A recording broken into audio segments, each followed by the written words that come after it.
Welcome to knowledge hunt. ఇప్పుడు మనకి school admissions time వచ్చేసింది.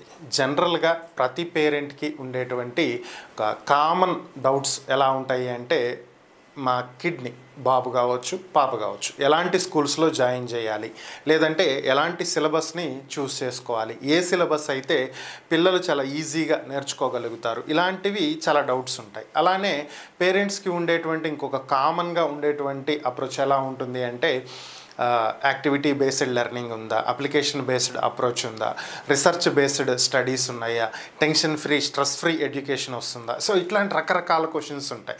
సో వీటన్నింటికి మనం ఎలాంటి స్కూల్స్ని చూస్ చేసుకోవాలి, ఎలాంటి సిలబస్ని చూస్ చేసుకోవాలి ఏంటి అనే వాటి గురించి ఇప్పుడు మనం చూద్దాం. ఇప్పుడు నేను చెప్పేది ఏంటి అంటే, జనరల్గా పిల్లల్ని స్కూల్లో జాయిన్ చేసే ముందు, అది ప్రీ స్కూల్ కావచ్చు, నర్సరీ కావచ్చు, ఎల్కేజీ కావచ్చు, యూకేజీ కావచ్చు, ఫస్ట్ క్లాస్ కావచ్చు, మీరు ఏ క్లాస్లో జాయిన్ చేస్తున్నారు అనేటువంటి విషయాన్ని పక్కన పెట్టేసేయండి.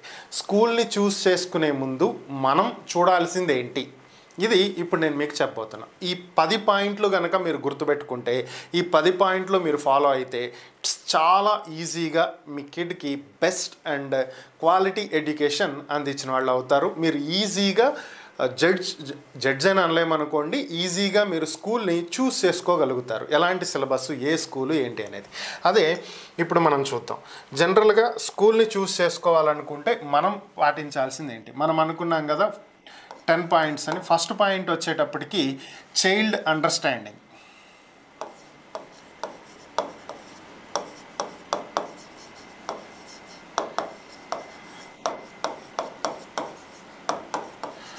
Understanding of child. రెండోది వచ్చేటప్పటికి school research.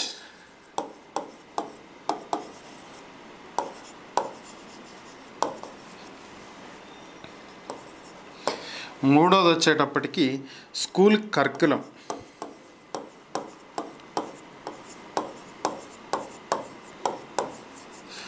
And teaching methods.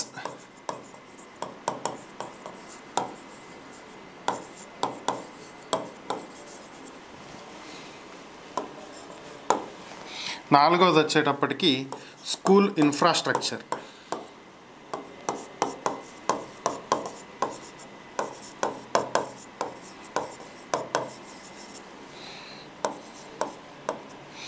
ఐదవది వచ్చేటప్పటికి టీచర్స్ క్వాలిఫికేషన్.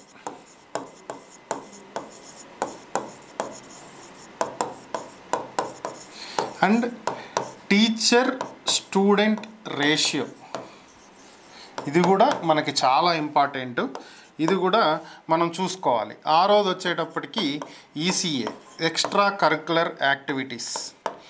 ఏడోది వచ్చేటప్పటికి స్కూల్ ఎన్విరాన్మెంట్.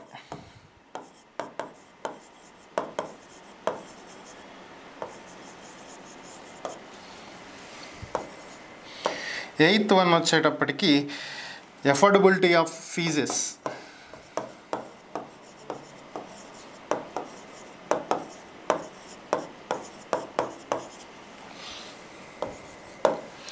తొమ్మిదవది వచ్చేటప్పటికి ట్రాన్స్పోర్ట్ అండ్ డిస్టెన్స్ కూడా.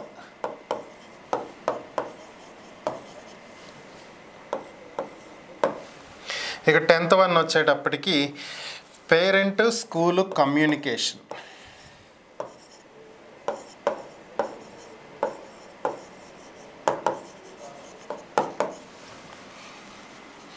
ఓకే, ఇప్పుడు మనం 10 పాయింట్లు అనుకున్నాం. వీటి గురించి ఇప్పుడు మనం మాట్లాడుకుందాం. సో ఈ 10 పాయింట్లు మనం ఒక్కసారి ప్రాపర్గా అండర్స్టాండింగ్ చేసుకుంటే, మనం ఏ స్కూల్లో జాయిన్ చేయాలి, ఎలాంటి సిలబస్ ఎంచుకోవాలి ఏంటి అనేది చాలా ఈజీ అవుతుంది. ఫస్ట్ వన్ వచ్చేటప్పటికి understanding of the children. So ఇక్కడ ప్రతి కిడ్ కూడా ఒక డిఫరెంట్. సో కాబట్టి ఏ ఇద్దరు వ్యక్తుల మనస్తత్వాలు కలవు, అలాగే ఏ ఇద్దరి ఆలోచనలు కలవు. అలాగే ప్రతి కిడ్ కూడా యునిక్గా ఉంటారు. ఒక్కొక్క కిడ్ ఒక్కొక్క రకంగా ఉంటారు. కొంతమంది ఈజీగా అందరితో మింగిల్ కాగలుగుతారు, కొంతమంది ఈజీగా అందరితో మింగిల్ కాలేరు. అలాగే ఒక కిడ్కి సాఫ్ట్గా చెప్తే ఈజీగా నేర్చుకుంటాడు, ఒక కిడ్కి ఒకే విషయాన్ని 2-3 సార్లు చెప్పాల్సి రావచ్చు.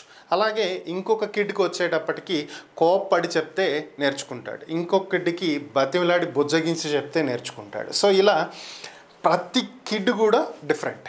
కొంతమంది ఇంట్రోవర్ట్ ఉంటే కొంతమంది ఎక్స్ట్రోవర్ట్ ఉంటారు, కొంతమంది స్పోర్ట్స్ మీద ఎక్కువగా ఇంట్రెస్ట్ చూపిస్తారు, అలాగే కొంతమంది యాక్టివిటీస్ మీద ఎక్కువగా ఇంట్రెస్ట్ చూపిస్తారు. సో అసలు మీ కిడ్ ఎలా ఉన్నాడు అనేది ఫస్ట్ మీరు అనలైజ్ చేసుకోవాలి. వీటిల్లో ఏ కేటగిరీ కిందకు వస్తాడు అనేది కనుక మీరు ప్రాపర్గా చూస్ చేసుకోగలిగితే అతని బిహేవియర్ బేస్డ్ ఏ స్కూల్ సెట్ అవుతుంది అనేది మీరు చూస్ చేసుకోగలుగుతారు. So first child understanding is the main criteria, దాన్ని మీరు చేయాలి. నెక్స్ట్ వచ్చేటప్పటికి స్కూల్ రీసెర్చ్.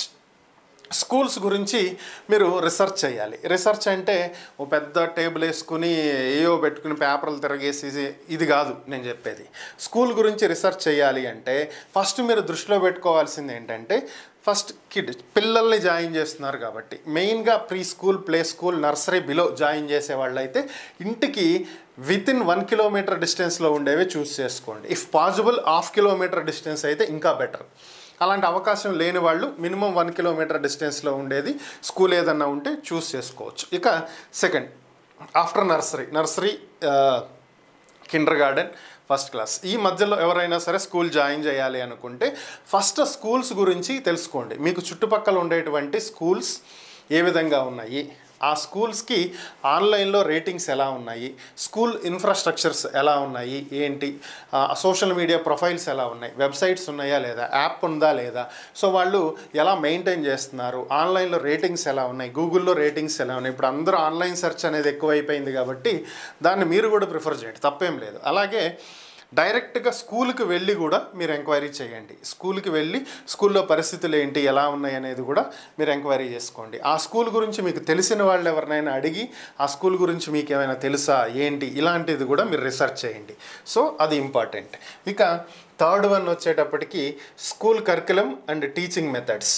ఇక్కడ స్కూల్ కరికులం ఏ విధంగా ఉంది, సిలబస్ ఎలా ఉంది, ఏ మెథడ్స్ ఫాలో అవుతున్నారు, అలాగే టీచింగ్ మెథడాలజీ ఎలా ఉంది. కొంతమంది యాక్టివిటీ బేస్డ్లో నేర్పిస్తారు, కొంతమంది ఏబి రాసి దిద్దు, ఏ దిద్దు, బి దిద్దు, వాళ్ళు వచ్చేదాకా దిద్దిస్తారు. ఇక కొన్ని స్కూల్స్ అయితే ఫీల్డ్ ట్రిప్స్కి తీసుకువెళ్ళి ప్రాక్టికల్గా చూపించి నేర్పిస్తారు. సో ఇంకా కొంతమంది అంటే పిల్లలు నేర్చుకునే విధానంలో కూడా డిఫరెంట్ అనేది ఉంటుంది. సో అదేవిధంగా ఇక్కడ కూడా ఏంటంటే టీచింగ్ మెథడ్స్ అనేవి ఏం ఫాలో అవుతున్నారు, ఎలా ఫాలో అవుతున్నారు, సో దీని గురించి మీరు తెలుసుకోండి ఫస్ట్. ఇది కనుక మీరు తెలుసుకోగలిగితే మీకు చాలా వరకు కూడా పిల్లలు ఈజీగా లెర్న్ చేయగలుగుతారు. సో అది ఇంపార్టెంట్ ఇక్కడ. సో కాబట్టి దాన్ని మీరు ముందుగానే తెలుసుకోవాలి. ఏ స్కూల్ ఏ మెథడ్ ఫాలో అవుతుంది, ఫీల్డ్ ట్రిప్స్కి తీసుకెళ్ళి నేర్పిస్తున్నారా, అప్లికేషన్ బేస్డ్ నేర్పిస్తున్నారా, యాక్టివిటీ బేస్డ్ నేర్పిస్తున్నారా, అబాకస్ మోడల్లో నేర్పిస్తున్నారా, లేదు పాత పద్ధతిలో బట్టి కొట్టిస్తున్నారా, what is the teaching methodology, first ఇది ఇంపార్టెంట్. అది కూడా క్లియర్గా మీరు తెలుసుకోండి. తర్వాత స్కూల్ ఇన్ఫ్రాస్ట్రక్చర్. స్టడీస్తో పాటుగా స్కూల్కి కావాల్సింది ఏంటి అంటే యాక్టివిటీ కావాలి. కాబట్టి స్కూల్లో ఏముంది, స్కూల్ బిల్డింగ్ ఎలా ఉంది, అలాగే హైజెనిక్ వాష్రూమ్స్ ఉన్నాయా లేదా, అలానే ప్లే గ్రౌండ్ ఉందా లేదా, స్పోర్ట్స్ ఉన్నాయా లేదా, స్పోర్ట్స్ ఉంటే ఏమేమి ఉన్నాయి, ఎన్సిసి ఉందా, ఎన్ఎస్ఎస్ ఉందా, ఏమున్నాయి, అసలు స్పోర్ట్స్కి సపరేట్గా టీచింగ్ స్టాఫ్ ఉన్నారా, PET physical educational trainers. So ఇలా కంప్లీట్గా కంప్యూటర్ ల్యాబ్స్ ఏమైనా ఉన్నాయా, లైబ్రరీస్ ఏమైనా ఉన్నాయా, బుక్స్ గురించి రీసెర్చ్ చేయడానికి ఏమైనా ఉన్నాయా, స్కూల్ ఇన్ఫ్రాస్ట్రక్చర్ అసలు ఎలా ఉంది ఏంటి, కంప్యూటర్ ల్యాబ్స్ కావచ్చు, అదర్ ఏదైతే స్టడీ కాకుండా ఇంకా ఇతర ఏమేమి చెప్తున్నారు, ఏం ఇన్ఫ్రాస్ట్రక్చర్స్ ఉన్నాయి, సో అలాంటి దాన్ని స్టడీ చేయండి. Next teachers qualification and teacher student ratio. దీంట్లో ఏంటి వచ్చేటప్పటికి క్వాలిఫైడ్ టీచర్స్ ఉన్నారా లేదా. సో ఇక్కడ క్వాలిఫైడ్ అనే మీనింగ్ ఎందుకు మాట్లాడాల్సి వస్తుంది అంటే, ముందు పిల్లల్ని హ్యాండిల్ చేయటం అనేది టీచర్కి తెలిసి ఉండాలి. ఎందుకు ఈ మాట చెప్పాల్సి వస్తుంది అంటే, ఇంట్లో ఒక కిడ్ ఉండొచ్చు, లేదంటే ఇద్దరు ఉండొచ్చు. సో ఇద్దరు పిల్లల్ని మేనేజ్ చేయడం అనేది వాళ్ళ మెంటాలిటీ ఆల్రెడీ తెలిసి ఉంటుంది. కాబట్టి వాళ్ళు ఏ టైంలో ఎలా బిహేవ్ చేస్తారు, ఎలా రెస్పాండ్ అవుతారు, దేనికి అలుగుతారు, దేనికి అలగరు, ఏ టైంలో చెప్పింది వింటారు, ఏ టైంలో చెప్పింది వినరు, ఎలా చెప్తే వింటారు, ఎలా చెప్తే వినరు, ఇలాంటివన్నీ పేరెంట్స్కి అవగాహన వచ్చేసి ఉంటుంది. కానీ స్కూల్లో అలా కాదు. స్కూల్కి వచ్చేటప్పటికి ఏమవుతుంది, క్లాస్లో ఎక్కువ మంది పిల్లలు ఉంటారు, వీళ్ళందరి మెథడాలజీ అనేది టీచర్కి అర్థమై ఉండాలి. సో ఒక్కొక్కరు ఒక్కొక్క టైప్లో ఉంటారు కాబట్టి అందరికీ టీచింగ్ చెప్పే విధానం ఒకటే మోడల్ ఉంటుంది, బట్ అందరి బ్రెయిన్లకి ఎక్కించగలిగే విధంగా ఉండాలి. సో వాళ్ళ క్వాలిఫికేషన్ ఏంటి, పిల్లల్ని అర్థం చేసుకుంటంలో వాళ్ళకి ఒక అవగాహన ఉందా లేదా. అలాగే టీచర్ స్టూడెంట్ రేషియో 1:25గా ఉండాలి. అంటే ఒక టీచర్కి మినిమం 25 స్టూడెంట్స్ ఉండే విధంగా లో టీచర్ రేషియో, కనీసం ఇదన్నా మెయింటైన్ చేస్తూ ఉండాలి స్కూల్స్. సో దీన్ని మీరు ఖచ్చితంగా ఫాలో అవ్వండి. ఎందుకని అంటే 25 మెంబర్స్ ఉన్న స్టూడెంట్స్ని ఈజీగా పర్సనల్గా ఒక్కొక్క స్టూడెంట్ గురించి కేర్ తీసుకుంటాం అనేది టీచర్కి ఈజీ అవుతుంది. సో ఎవరు ఎలా అప్రోచ్ అవుతున్నారు, ఎవరికి ఎలా చెప్పాలి, వాళ్ళ యాక్టివిటీ ఏంటి, ఎలా చదువుతున్నారు ఏంటి అని పర్సనల్ కేర్ అనేది ఉంటుంది. అదే క్లాస్కి ఒక 60 మంది ఉండి ఒక్కటే టీచర్ ఉన్నారనుకోండి, సో ఆటోమేటిక్గా వాళ్ళ మీద ఫోకస్ అనేది తగ్గిపోతుంది. సింగిల్ కిడ్ ఎలా చదువుతున్నారు అనేది ఇండివిజువల్గా వాళ్ళు తీసుకోవటం కానీ, ఇండివిజువల్గా వాళ్ళ గురించి కేర్ తీసుకుని పట్టించుకుని చేసేటువంటి పరిస్థితి అనేది చాలా తక్కువ ఉంటుంది.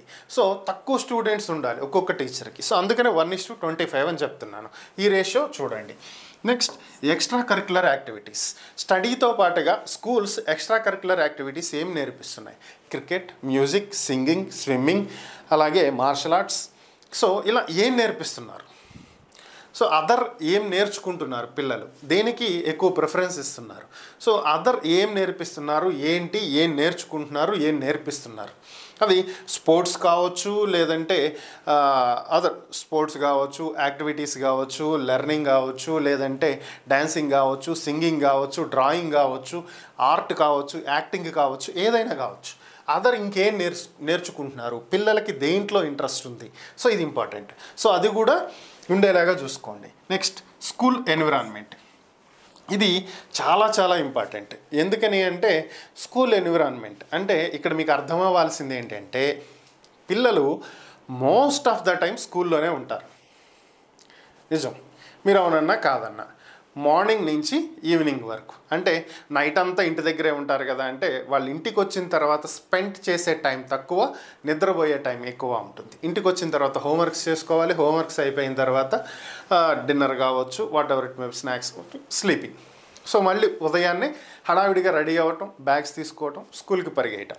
సో ఇదే సరిపోతుంది. కాబట్టి ఎక్కువ టైం స్కూల్లోనే పిల్లలు ఉంటారు కాబట్టి స్కూల్ ఎన్విరాన్మెంట్ ఎలా ఉంది అనేది చాలా చాలా ఇంపార్టెంట్ ఇక్కడ. అంటే స్కూల్లో పాజిటివ్ యాటిట్యూడ్తో ఉన్నటువంటి పీపుల్ ఉన్నారా, ఏ విషయాన్నైనా సరే పాజిటివ్గా తీసుకుంటున్నారా, స్పోర్టివ్గా తీసుకుంటున్నారా, పిల్లలకి ఎథిక్స్ నేర్పిస్తున్నారా లేదా, వాల్యూస్ నేర్పిస్తున్నారా లేదా. అంటే ఏదైనా సరే చిన్నప్పటి నుంచే రావాలి.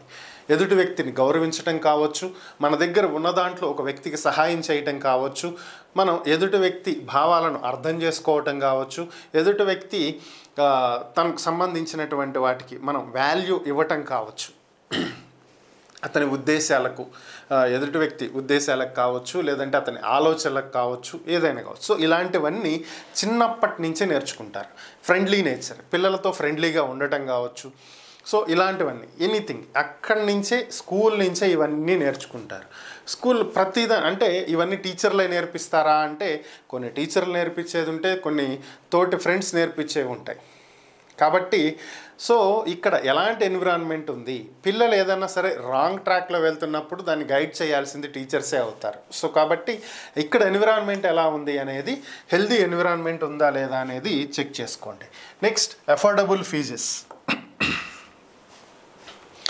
వీటన్నిటితో పాటుగా స్కూల్ ఫీజెస్ మనం అఫోర్డ్ చేయగలుగుతామా లేదా అంటే ఒక్కొక్క స్కూలు ఒక్కొక్క రకమైన ఫీజు కలెక్ట్ చేస్తుంది. ఒక స్కూల్లో ఫస్ట్ క్లాస్కి 40,000 ఉంటే ఒక స్కూల్లో ఫస్ట్ క్లాస్కి 4 లక్షలు ఉంటుంది. మీకు ఆశ్చర్యం అనిపించవచ్చు, లేదంటే ఇది చాలా తక్కువే, ఇంకా మనం తక్కువ చెప్తున్నామని కూడా అనిపించవచ్చు, whatever it may be. But మీ ఆర్థిక పరిస్థితిని బట్టి, భవిష్యత్తులో మీకు రాబోయేటువంటి ఆర్థిక అవసరాలను బట్టి, మీ దగ్గర ఉన్నటువంటి ఆర్థిక వనరులను బట్టి, మీరు సంపాదించేటువంటి సంపాదనను బట్టి అది భవిష్యత్తులో ఎంత మేరకు పెరుగుతుంది, అలాగే దాని మీద ఆధారపడి ఉన్నటువంటి వ్యక్తులు, అలానే కుటుంబ అవసరాలు, ఖర్చులు, ఇవన్నీ పోను. అన్నీ పోయాక ఎడ్యుకేషన్ కోసం పెట్టమని నేను అనట్లా. సో వీటన్నింటినీ దృష్టిలో పెట్టుకుని మీరు ఎంతవరకు ఎఫర్ట్ చేయగలుగుతారు, మీరు సంవత్సరానికి 1 లక్ష రూపాయలు ఎఫర్ట్ చేయగలిగేటువంటి పరిస్థితుల్లో ఉండి సంవత్సరానికి 4 లక్షలు అయ్యేటువంటి స్కూల్లో చేర్పించాలి అనుకుంటే అది మీకు ఆర్థికంగా భారం అవుతుంది. కాబట్టి మీరు ఎంత ఎఫర్ట్ చేయగలుగుతారో దాన్ని బట్టి చూస్ చేసుకోవాలి. సో ఫీజెస్ ఏ విధంగా ఉన్నాయి అనేది కూడా చూస్ చేసుకోవాలి. Next transport and distance.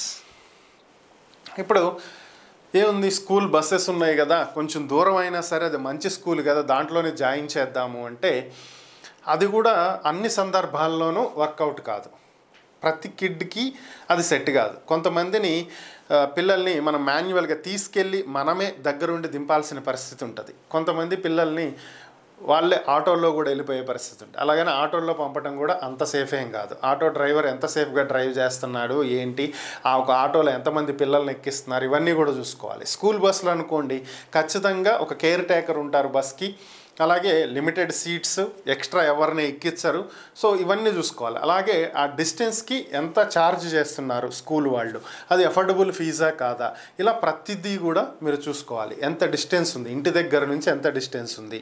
ఒక్కొక్క రోజు మీరు రెగ్యులర్గా డ్రాప్ చేసి పికప్ చేసుకునే వాళ్ళు అయితే మీరు వెళ్ళలేనటువంటి పరిస్థితుల్లో మీ ఇంట్లో ఉన్నటువంటి వాళ్ళు ఎవరైనా సరే వెళ్ళి తీసుకురాగలిగే విధంగా ఉండాలి. సో ఇలా డిస్టెన్స్ని, ట్రాన్స్పోర్ట్ని అన్నింటినీ మీరు దృష్టిలో పెట్టుకోవాలి. అసలు ట్రాన్స్పోర్ట్ ఫెసిలిటీ లేనటువంటి ఏరియాలో ఉన్న స్కూల్ మీరు ప్రిఫర్ చేస్తే మీరున్నప్పుడు మీరు డ్రాప్ చేస్తారు బైక్ మీదో, కారులోనో, లేదంటే ఆటోలోనో, క్యాబ్లోనో. మీరు ఏదో ఒక అవసరం ఉండి ఒక క్యాంప్కి వెళ్ళారు, లేదంటే అనుకోని పరిస్థితుల్లో మీకు ఫీవర్ వచ్చింది, రాలేకపోయారు, ఒకరోజు ఆఫీస్లో మీటింగ్ వల్ల కుదరలేదు, మీ వైఫ్ లేదంటే బాబు పాప గ్రాండ్ పేరెంట్స్ ఎవరో ఒకళ్ళు వెళ్ళి తీసుకురావాలి కదా, ట్రాన్స్పోర్ట్ ఉండాలి కదా. సో ఇలాంటివి చూసుకోవాలి. అలానే సెక్యూరిటీ, స్కూల్లో సెక్యూరిటీ ఏ విధంగా ఉంది, ఎవరంటే వాళ్ళు వెళ్ళి మా బాబే పంపించేయండి అంటే పంపించే పరిస్థితి ఉందా, లేదంటే పర్టికులర్గా ఏవైనా సెక్యూరిటీ మెజర్స్ తీసుకుంటున్నారా, ఇలాంటివి కూడా మీరు చూడాలి. అలానే next parent and school communication. Parent teacher meetings రెగ్యులర్గా ఉంటున్నాయా లేదా, ఉంటే ఏ విధంగా ఉంటున్నాయి, ఎలా కమ్యూనికేట్ చేస్తున్నారు, స్కూల్కి ఏమైనా సపరేట్గా వెబ్సైట్స్ వాటి ద్వారా పేరెంట్స్కి డైరీ కానీ పిల్లల హోంవర్క్స్ కానీ ఇలాంటివి కమ్యూనికేట్ చేస్తున్నారా, యాప్స్ ఏమైనా ఉన్నాయా, ఎలా కమ్యూనికేట్ చేస్తున్నారు ఏంటి, ఇలాంటివన్నీ కూడా ఫస్ట్ చూసుకోవాలి మనం. ఇవన్నీ చూసుకునే పిల్లల్ని స్కూల్లో జాయిన్ చేయాలి. అంటే ఈ 10 కనుక మీరు ప్రాపర్గా ఫాలో అయితే పిల్లల్ని స్కూల్లో జాయిన్ చేయడం అనేది చాలా ఈజీ అవుతుంది. సో స్కూల్ని ఎలా ఎంచుకోవాలి అనేది చూసాం. నెక్స్ట్ మనం ఏం చూద్దాము అంటే ఏ సిలబస్ని చూస్ చేసుకోవాలి. సో ఇది చూద్దాం.